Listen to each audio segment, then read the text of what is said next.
Pittman, how are you, sir? Oh, just fine, just fine. Man, did anything special happen today?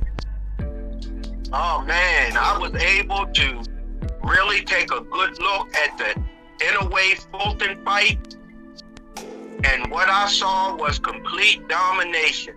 There should not be any questions left whether if Inoue's power would transition up to the new weight class. I think all of that was answered. I said previously there's been a lot of speculation and talk coming into this fight, but at this particular point, I don't care what's going to be said. This fight is going to be fought in the ring, and we were able to see all the questions and answers that we were looking for. Yes, I agree 100%. Statement was made. I had some things, philosophically, but like inside of the ring, as far as Inoue, was he the same Inoue that he always is? Because you always say I think Inoue is gonna be Inoue, and then you proceed. But what was the biggest thing you saw from Inoue? Inoue fought a typical Naoya Inoue fight. He stayed out on the distance, he moved in, he attacked, he moved to the side, he maybe backed up a little bit just to get distance, not because he was pressured or he was hurt. Okay? Inoue was just so fast that the type of fight that Stephen Fulton fought was incorrect in my judgment, because Fulton wanted to fight a fight where he used his speed in a countering motion as a counterpuncher. He wanted to counterpunch Naoya with his speed. The problem was Naoya's speed was too much for him, that he could not counter Naoya Inoue. He had to fight more of an offensive fight in order to get close and to hit Inoue and to keep Inoue from distance off. He did not keep the distance from Inoue because he stayed back. He didn't throw enough punches. And because of that, it allowed Inoue to just dictate the fight any way he wanted. Now, I saw some comments of Inoue at the conclusion of the fight, and he indicated from comments that I saw that he intentionally began to step back away from Fulton because he wanted Fulton to start to come in. And as he would come in, he would have an excellent shot of hitting him with a hard shot. By Fulton staying back and trying to counterpunch, he had to work a little harder with getting off a hard shot. So he said that his backing up was intentional, and it wasn't done because of any problem he was having with Fulton, but more as a luring tactic. So I found that to be interesting. It just goes to show you, he's constantly thinking. Yeah, that's a good synopsis. What I believe, I actually saw it like this. If you really look at Naoya, he got a thing where he kind of like ambush you. You know what I'm saying? It's like he'll get in the zone and he'll strike or get out the way, or he'll get his off, but then he's back, out of the way. You know what I'm saying? So that's what it really came down to. Came down to him ambushing him. He got inside, He hit him to the body. Then he hit him with a straight right, a short 1 foot punch. Yam. And then the suddenness, his instincts, he pounced on him because he's a closer. He pounced on him, coming in with that leading left hook. Bow. That was pretty much it right there. I mean, you know, after that, and then, you know, what proceeded was just, there was too much time left on the clock. He smelled blood, and that's his MO.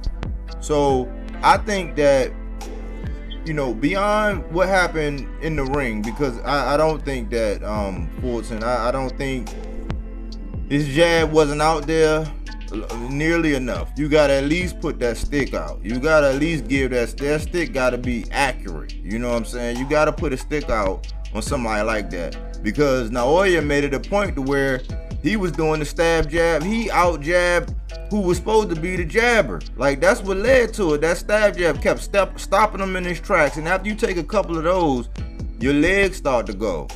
So he completely dismantled the legs. It's like, well, you ain't gonna be able to run, so you're gonna try to stay your distance. Now you wounded. Like, okay, you where I'm at. You where I want you. And he wound up ambushing him. He didn't put the stick out. But what I really believe this came down to really was, you never underestimate your opponent. You know, I said that perhaps the mind game, that's why I said when that whole, you know, when the little thing came out 3 days ago, I said, man, y'all don't want that, you know, overshadow this fight.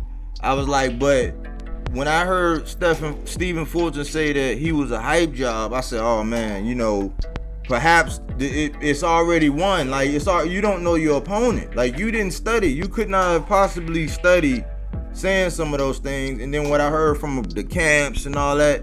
So I think part of this was won before the fight even started. You know what I'm saying? Like, diminishing. Like, I've never heard Figueroa get praised as much as I did. I'm like, he's an aggressive mauler, you know, who gets hit like the most, according to CompuBox. Let's not be real with Fulton, and let's do a game plan around Fulton's strengths versus what Inoue likes to do, because he's consistent. A game plan like that, I don't think that. And I think what happened was Naoya started stab jabbing him, and he felt something. Fulton felt something, and from that point on, he made a business decision. You know, when they say it's on the goal line, you right there in the hole, but it's Marshawn Lynch coming down. You got to make a business decision, and I think Fulton made a business decision early.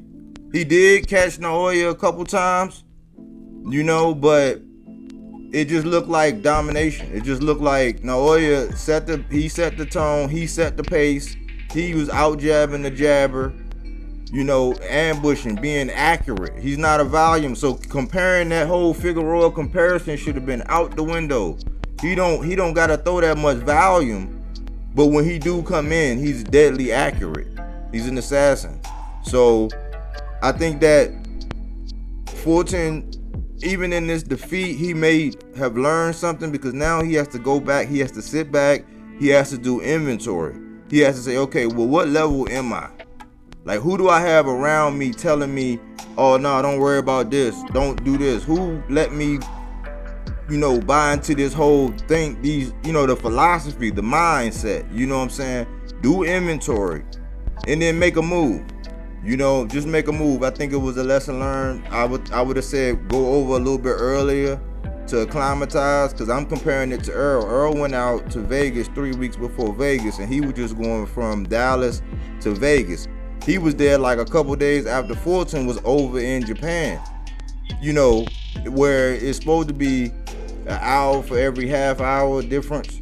So you need that time. Like, you got to really respect that. So there's a couple things I could point at, but at the end of the day, it's levels. I think a lot of the talk around Inoue as far as him being fluff, I think that's over. You know, anybody that's still out there saying that it ain't real and this and this and that, and the fact that he set the standard now, that's the standard. Now, if that was masterclass with Naoya having undisputed coming up and fighting the guy, the one who they were saying the best in that division up above, already unified, coming up and snatching 2 belts. He didn't get his feet wet. He didn't come out and test no waters. You know, he said, yeah, he already knew. He was like, when I was looking at the interviews before, like, yeah, I already knew. We pretty much figured that, you know, Fulton was going to be next, and we started preparing. Deliberateness, you know what I'm saying? Studying from far out and then executing on when it's all on the line. That's what I saw. So I think excellent fight. You know what I'm saying? Excellent fight. And man, I'm not in a rush for him to do anything else right now. Now he just need to kind of relax. You know what I'm saying? A little bit, take in the landscape, you know, and plan for what he gonna do next. Cause they saying he gonna try to do the undisputed. You know, I want him to grow into that division and really, you know, but knowing him, they got a plan. They play chess, so the moves is they already know what they're gonna do. I'm gonna tell you what I think now. Just looking at the landscape, okay, I do see a unification bout, okay. I do see that at 122. If Inoue is successful, I think the landscape says move to 126 and prepare yourself for another venture.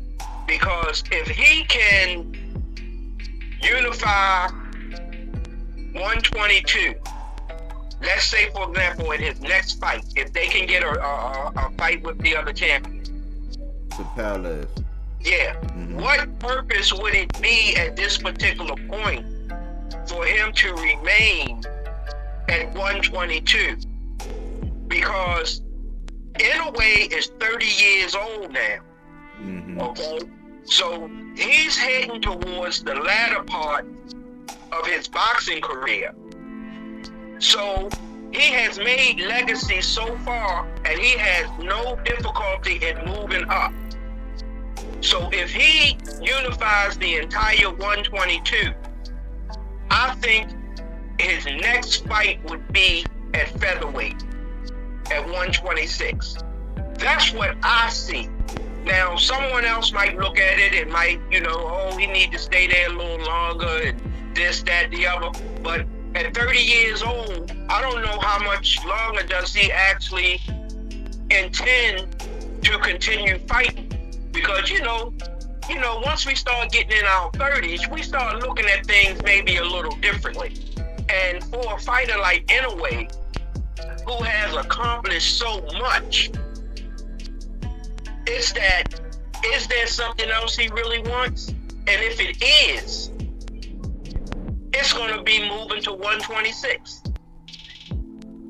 Yeah.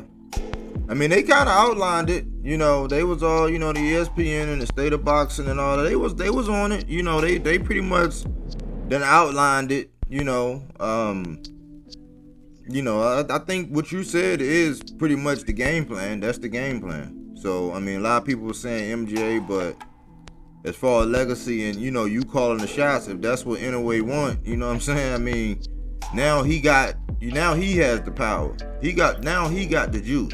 You know what I'm saying? So, I'll probably be your biggest payday, and, you know, I got the strap. So, whether you talking legacy, money, you know, he just made a big major chess move. He just, you know what I'm saying? He in a position to call a shot, so if that's the route he want to go, who gonna argue with it? Listen, he has been on a championship journey, or I should say a Hall of Fame journey, because he definitely has solidified his position being in the Boxing Hall of Fame. Anything he do at this point only increases what he's already accomplished. I always thought that this guy was a tremendous talent, and he has not so far showed me anything contrary to what I've always thought of him when I got familiar with this guy and I started watching and critiquing his history. This guy is just he don't miss. He keep it going. So I'm expecting now that if he unifies everything, that he will probably go to 126. That's what I envision for him.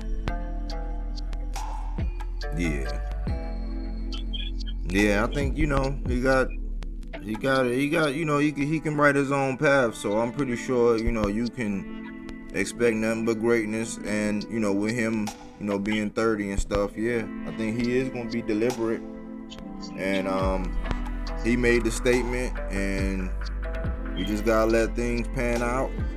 You know, I know he had that knuckle thing. You know, I just wanna, you know, I want him to be healthy, remain healthy, and just be deliberate about it. And you can expect him to, you know, go for the big name, the top dog. He's not taking those soft touches, no tune-ups, not trying to get his feet wet.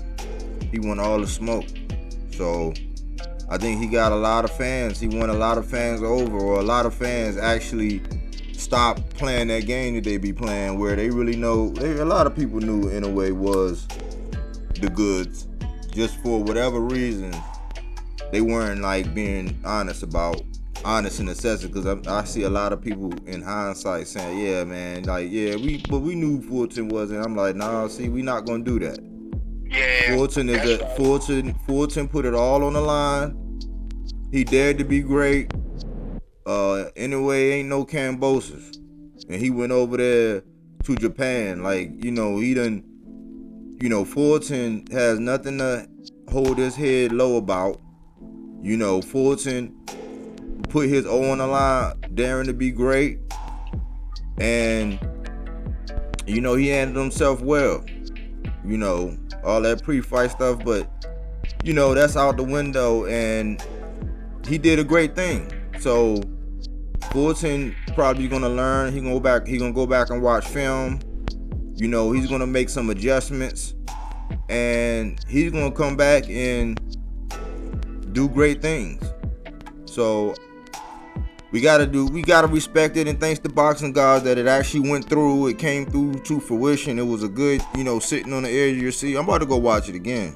You know what I'm saying? I'm about to go watch it again. So I wanted to touch bases with you, man. And I think, you know, I just wanted to salute you, because our viewers always let us know when we on point, and they did point out something about you and how they said you called it. You said it's all gonna boil down to whether or not Naoya Inoue is gonna have to respect Fulton's power. It's not so much about Inoue's power translating. It's whether or not Fulton's power will be enough to keep Naoya Inoue off of him, and that'll tell you a lot. And like I said, Fulton made some business decisions earlier, and that was the case.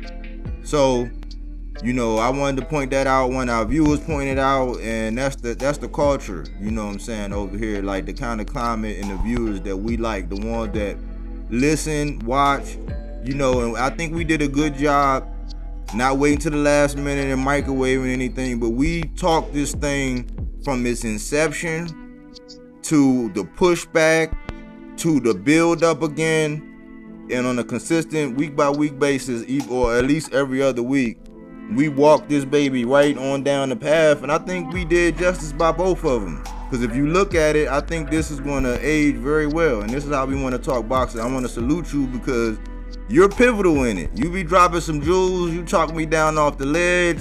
You know, I see things from a more settled approach, you know, more traditional, more legacy. You don't have all those special interests. And so, you know, the viewers who watch, they appreciate you. And I just wanted to say, man, you told me, you was one of the main advocates that told me, you gotta watch this guy. And I did my homework, went back to the lab, did my homework some more, watched film, watched fights, and we've been building on it. So salute to you, man. You add value to this show. I just wanted to, you know, give you your salute right now. Well, thank you very much. And your constant viewers, they know of our conversations and they know how passionate we are about boxing.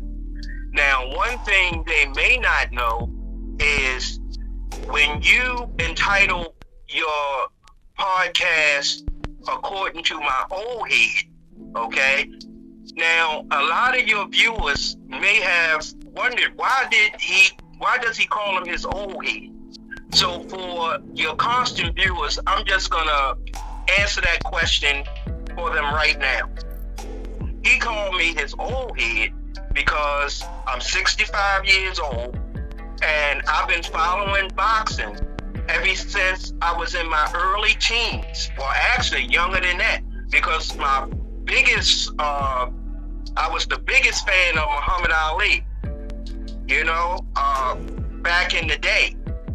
And I've been a constant fight fan, and I'm 65 years old, and that's why he called the show According to My Old Head, because I'm not as young as he is. But that was just put out for some of the viewers that listen to us and wonder why he called me his old head. Yeah. So just a little information for the listeners. Yeah. Thanks for clearing that up. Yeah, because it's not a derogatory. Some people think it's a derogatory or whenever you know. That's like a salute. That's like saying you're OG, like a guy that, hey, if you need to say something or somebody, not a yes man, somebody's gonna keep it all the way funky with you, that see things, you know, straight, that has accomplished things that you have yet to accomplish, establish, an upstanding citizen, somebody you can go to that's gonna be like, nah, I wouldn't do that, or oh no, maybe you wouldn't. That's an old head. It's nothing derogatory about it, you know. So that's why it is. I thought it was kind of catchy, and that's what the segment is about, man. Like, he's the biggest Naoya Inoue fan I know, and I thought that when I first started, I thought that people would love to hear you talk about him, because unlike, you know, a lot of other sources, there's nothing driven but the passion for like recognizing talent and calling it like it is. And that's your guy. Exactly. You know, because I've said it before on the broadcast. I don't care where you're from. If you are a good fighter, I recognize your skill. You know, once again, this is not the Olympics. You just don't root for your home team just because they in the game. You know, this is professional boxing. And professional boxing spans the globe. You're gonna have great fighters from all around the world, and to diminish someone's talent just because they're not from your homeland, that's not really critiquing the sport. That's not being fair. So I think with this fight, people will now take a look at Naoya Inoue and maybe not consider him just the Japan champion, but give him his recognition. He's champ of the world, you know? Yeah. So hopefully they can take a different perspective on him. Those that undermined his ability only because he was not an American fighter, those are the people that I'm talking about. Yeah. Let me close it out with this then, because this a little jokey joke that I be saying all the time. It's like growing up, man, I seen small people I seen small people dunk. I've seen small people knock out people 6'4". I mean, size was never, because per capita is so many people. But I've never seen somebody get knocked out and then somebody run up and be like, where he from? No, that's not what they say. That don't matter. What they really say is, man, who is that? Like, man, who is that just, they don't be like, where are you from? Like a good, you know, when somebody can drop them ones and twos and drag them knuckles across your face, it don't matter where they from. You know what I'm saying? You gonna wanna know who is that. You better know who that is before you stand across the ring from them. You know what I'm saying? That's all, but that's a little jokey joke. It be having me laughing, man, when, you know, when I hear some of the things. But yeah, I just wanted to get your take on everything, man, and we still gotta do the Bud Spence. So we making good timing though, but this happened the way it happened and we had to get this out the way, but we gotta do that Bud Spence next. Yeah, and another thing in closing, I don't know if Inoue and Fulton had a a rematch clause, but I don't think even if they did, that it would be worth much right now, because I don't think the boxing world is ready to see them fight again anytime soon. Now, there's only one way that I see maybe possibly them in a rematch, okay? And it wouldn't be at 122. You know, Fulton was going to move up prior to the Inoue fight. If Fulton moves up to 126 and he has some success, and who knows, Fulton fights well enough possibly to get a belt at 126, okay? With his fighting style and the way he fights, he could actually move up, because that was his goal from the beginning, to move up and challenge for a title. If he's able to move up and, let's say, for example, get a title, it is a possibility he could fight Naoya Inoue at 126 later down the road. So who knows what could happen? These guys could possibly meet again. Yeah, that's possible. I'll reserve judgment on that one until I know whether or not they got a rematch, because I don't know. I mean, being the champion, he did afford Inoue, an opportunity. So as a champion, if it was something in there that would allow him to, and he want to exercise it, then I mean he got to exercise it. But I don't have that information right now. I'm gonna do some homework. I got some homework for me to do, and I'll let things unfold, and I'll come back and retouch that. But what you said is a possibility. But as far as right here, right now, since he was the unified guy, he was that guy, I'll wait till I see whether or not there was one before I really go into that direction. You know what I'm saying? Yes. Yeah. I understand perfectly well. So appreciate you again. I'm gonna go ahead and chop this up and edit it up, and we can get this out the way. But I gotta hit you up probably tomorrow about that Bud and Spence. Sounds good. Okay, all right. Well, enjoy your evening. Yes, sir. You do the same. All right. Peace. Well, that was my old head K, wrapping it up on this Naoya Inoue Stephen Fulton showdown. I appreciate everybody who take their time out to chime in. My man, the Oracle, he be on there. He like to talk that boxing, man. Good perspective. You're just one of the viewers that chime in, and I engage with this community. We talk boxing, we talk matchups, we get suggestions. We'll do shows on what our community want us to do shows on. And I'm thinking that we're establishing a reputation where we don't do things for the likes, clicks, and views. We do it because we like to talk about boxing, and this is the Pulse of Boxing. So I try to stay abreast on all the different boxers, and it's a lot of different good fighters out here, and I try to do right by them, be honest by them. Check out my Boxes to Watch collection. I gotta update it because it's a whole new crop, of boxers in there, and there's some people that I would love for y'all to, get to know about. You know what I'm saying? So, outside of Naoya, we do have other boxers, and I hope I've earned your ear and your eyes and your attention on some of these other projects that I have going on, talking about these other boxers. Chime in, just listen. It's a different perspective. I might not like a guy or pick a guy that you don't, but listen to the perspective and then judge accordingly. Anyways, thanks for tuning in here at BodyWorkBoxing, where we don't take things for face value. We do that body work.